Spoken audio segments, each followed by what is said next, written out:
UFC 313, Alex Pereira versus Magomed Ankalaev. This is the Funk and Flex MMA preview and prediction show where you get an early insight lean on all of my picks as well as a full breakdown on the full UFC 313 card. While you're here, drop a like on the like button below. Hit subscribe so you don't miss my other weekly content coming out every Friday at 8:30, the betting breakdown show where you'll get a little bit of a deeper insight onto my card, my betting card that gets posted every Saturday on the Instagram at Funkinflex MMA. Make sure you follow me there as well. We're coming off of a 6-4 last week, a small loss in the bets, but we're coming back strong because ultimately last week's card was just a layup for this stacked pay-per-view. So without further ado, let's go ahead and jump into the first fight of the night.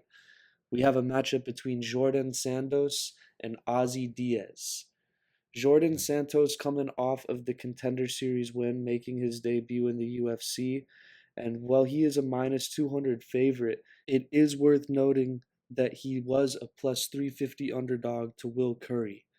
And while I don't think Ozzy Diaz is the highest level lightweight on the roster. I think that he is UFC caliber and he has UFC experience.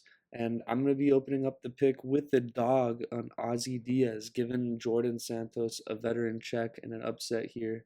I just think Ozzy has the all around better skill set, and he's going to give you the best bang for your buck in this opening match of UFC 313. So we're going with the dog pick in Ozzy Diaz.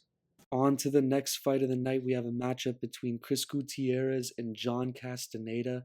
John Castaneda is supposed to fight Silva de Andrade last week, but Silva de Andrade was medically unable to fight. So now he gets a matchup in Chris Gutierrez. I really like Castaneda in this matchup. I think it's even a maybe slightly more favorable matchup than the Silva de Andrade, as Gutierrez, is really going to want to strictly strike and kick those legs. And I think Castaneda's hands are going to be the difference maker here. I like Castaneda in what is now opened up to be a pick'em fight as I look at this line. I think his hands are going to separate him, and then Castaneda has some sneaky grappling as well that I think he'll be looking to debut Castaneda for the pick in the second fight. On to the next, we have Marion Santos versus Francis Marshall. And for another early fight here, I'm going to be going dog. I don't think that Marion Santos has fought anybody close to Francis Marshall's level. Francis Marshall with now a couple UFC bouts. He has the superior grappling, and I think that he can get it to the ground and at the very least kill time when he is in bad positions. I think that he's no slouch on the feet here. So look for Francis Marshall to stand a little bit with Myron Santos. And at a plus 250 dog, we're liking the Francis Marshall pick early on here on UFC 313. Up next, we have Alex Morono versus Carlos Leal. Carlos Leal just fought a decision against Renat Fakhretdinov that many fans thought that he won and got robbed on the Abu Dhabi scorecards. Now taking on a less durable opponent in Alex Morono. Unfortunately, the odds are reflecting it here as he's nearly a minus 1,000 favorite. For what it's worth, I think Alex Morono is being slept on a little bit in this spot as he's a very well-rounded fighter on the feet and on the ground. Can kind of compete anywhere at a very good level. Fakhretdinov is very much the same, and Carlos Leal put a beating on him. So Carlos Leal, a lot of high-level Bellator experience coming into the UFC as a strong prospect, and he will be the pick for this one, as I think he'll get an early finish. Up next, Bruno Ferreira and Armen Petrosyan. Armen Petrosyan opening a slight favorite in this one, and I'm kind of surprised after getting the KO of the or one of the KO of the year candidates, and unfortunately on the receiving end of that for him, Shara Magomedov hit him with that double spinning elbow, and just absolutely devastated him. Armen Petrosyan definitely with the cleaner kickboxing, more technical skills here, but I think Bruno Ferreira has the more power.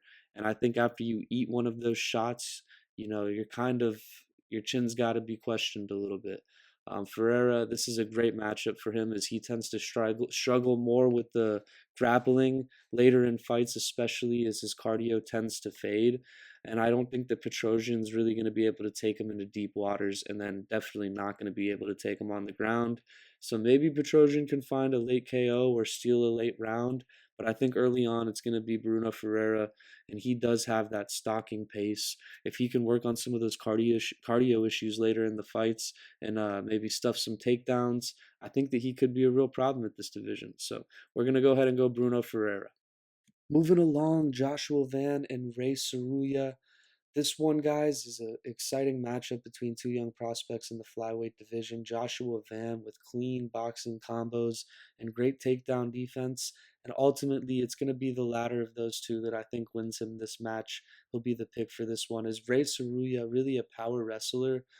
Joshua Van, definitely the more fluent striker on the feet. And he does get into a flow state where he is just impossible to be touched. And I don't think that Ray Saruya has faced anyone on the level of hands that Joshua Van has. And it's going to be an unfortunate night at the office for Ray Saruya. Joshua Van in a pretty confident pick here. Unless Saruya's wrestling is just on another level, Van stuffing 70% of the takedowns. And that is really Saruya's game. I think that he's an outclassed opponent on the feet. And we're going to go for an easy pick in this one with Joshua Van. Moving along, Curtis Razor Blades versus Rizvan Kuniev. And this one, guys, Kuniev seems to be a popular dog, as a lot of people are doubting Curtis Blades. But Curtis Blades is going to be the pick for me on this. I think that Curtis Blades' boxing might even be better than Kuniev's standing game, which is really where he likes to operate. Curtis Blades, the better grappler for sure. And if he's able to even get one takedown implemented, it could be an early night at the office. Maybe even on the feet, it could be an early night at the office. I'm not going to sleep on Curtis Blades, as a lot of people are wanting to question his durability after really only losing to guys like Aspinall, Derek Lewis, Pavlovich, these power punchers. I don't think that Kuniev is in that conversation. I think Blades is going to be a confident pick this week. Up next, King Green versus Mauricio Rufi. Rufi, however you say those Brazilian R's. Bottom line is, these fighting nerds guys are ones you cannot fade. And even at a minus 500 favorite, he will be finding a way onto my betting card. As King Green is just, even though he is a veteran and he is a very well rounded fighter that gets a lot of credit for his fast hands, unfortunately, those fast hands, part of their success is because they come from his waist and from awkward angles that people are not used to getting hit by. And Mauricio Hufi is just the most dynamic, creative striker probably in the 155-pound division. And that's a very stacked division, so it's saying something. He is the fighting nerds version of Conor McGregor, and I think that he's going to flow his way to a very dominant and violent KO here. Another very confident pick in Mauricio Hufi. Moving along, Amanda Lemos and Yasmin Lucindo. This is going to be one that could change very well this week. The early lean is going to be Yasmin Lucindo, as I think both of these fighters have a very similar skill set. And even though Amanda Lemos definitely the more high level experience, I think Yasmin Lucindo's got the momentum and durability factors on her side. So what could be a very unconfident and changed pick, not could be, I will let you know it is a very unconfident and it could be a changed pick come Friday. I'm going Yasmin Lucindo as the early lean here. I think that she's going to be able to shine, and at a nearly 14-year age gap, you have to think that the durability is on her side. Even though she's not faced anywhere near the same level of competition, I'm going to go ahead and go with Yasmin Lucindo as the pick. Moving up to the featured fight of the main card, Jalen Turner taking on Ignacio Bahamondes. And guys, this one I think is going to be one of the best matchups on this fight card. I'm going with Jalen Turner here as the dog, as I think Bahamondes has not faced the same level of competition, and Jalen Turner will be able to give that veteran check that I'm doubting Lemos to give to Lucindo.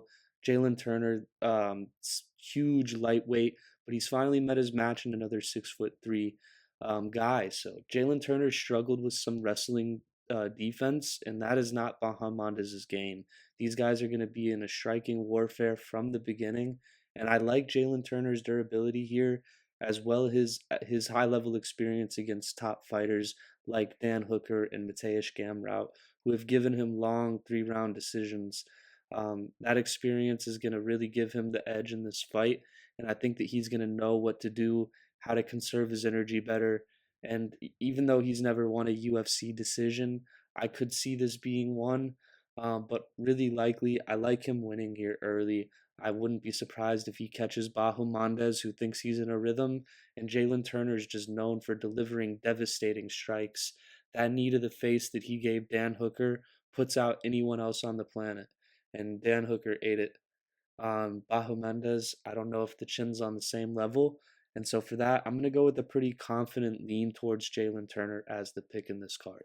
And that will bring us to our co-main event, Justin Gaethje and Rafael Fiziev 2. I'm going to have to go Justin Gaethje to get it done again. Everyone's picking Rafael Fiziev as they thinking Justin Gaethje's chin is gone with that one knockout that he ate. And I will say that he did leave a piece of himself in the octagon that night against Max Holloway. But I think that he's got what it takes to beat a guy like Rafael Fiziev, who did just destroy his leg against Mateusz Gamrot's elbow. Justin Gaethje is known for his devastating low kicks, and I think that he's going to instantly implement the game plan of chewing up that leg of Rafael Fiziev. And I know Fiziev's a crafty striker that can switch positions well. Gaethje really just has the it factor, and in a 3 round fight, I think that this plays out a lot differently. Max Holloway did also break Gaethje's nose in the first round, and who knows what happens in that last round or last fight if that doesn't happen. Gaethje's nose was absolutely destroyed at the end of the first round, and I don't know if Fiziev is going to be able to get that same shot on him. So that being said, I'm going Justin Gaethje as an underdog here. He was training to fight Dan Hooker. He's ready for a 5 round war that Dan Hooker was going to bring to him. I don't know if Fiziev's ready to implement the same kind of warfare. Definitely more of a technical striker, which could play to his favor, is that's how Max Holloway beat Gaethje. But I don't think that it's going to end up being the same technical battle that it was for Max Holloway. I think that Gaethje's going to bring the war, and he's going to be my pick and one of probably my dog of the week. We're going to go Justin Gaethje in a confident co-main pick here. That brings us to our main event, Alex Pereira versus Magomed Ankalaev. And the odds here that you see on the screen are not correct. It is closer to a pick'em, -100. Actually, it opened up reverse where Ankalaev was nearly a 2-1 favorite over Pereira, which is just absolutely disrespectful. Obviously, some money's coming on Pereira to make it an even bout, but I think that Ankalaev here is really going to have some problems. We saw him struggle with Blachowicz leg kicks, and to the point where he was nearly limping on that foot in the 3rd round. In a 5 rounder against Pereira, where he's saying that he's going to strike early on, I think it's going to go really bad for Magomed Ankalaev if that's what he does. However, I do see a path for him if he can get some wrestling involved, takedowns, some clinch work. Ankalaev might be able to steal some moments in this fight, and that does worry me. But for the pick in the main event, this 313 card, I'm going Alex Pereira to and still. He's just a different level of power, and I think that in any striking match, he can beat anybody on the planet. So Alex Pereira, the when I say any striking match in an MMA match, he can beat anyone on the planet with his kicking and power. He works the legs really well, and then that left hook comes when you least expect it, and it's just devastating power. Ankalaev does not have that same power. And not to compare fighters, but I don't think that he hits as hard as Yuri. Um, Khalil Roundtree dropped Pereira, but I mean that might have been an overlook on Pereira. I don't think that Glover's gonna have Alex Pereira overlooking Ankalaev. Definitely grappling training going on in the Pereira camp when you're training with Glover, and I think that he's ready for this. So we're gonna go Poetan in the main event pick. I appreciate y'all for tuning in. That's going to do it for the 313 preview and prediction show. Make sure you subscribe so you can see the betting breakdown show coming this Friday at 8:30. Drop a like. I appreciate all of the love that you guys show me. Follow me on the Instagram. Show me love there as well. That's where you're going to see all of the plays every Saturday, the full card, full picks, official picks. If anything's changed throughout the week, you're going to see it on the gram there. So make sure you follow me at Funkinflex MMA. And don't be a stranger. Drop me a DM if you hit a play. If you miss a play and you feel like cussing me out, go ahead and do that as well. Because I promise you, no one's harder on myself when I miss these plays.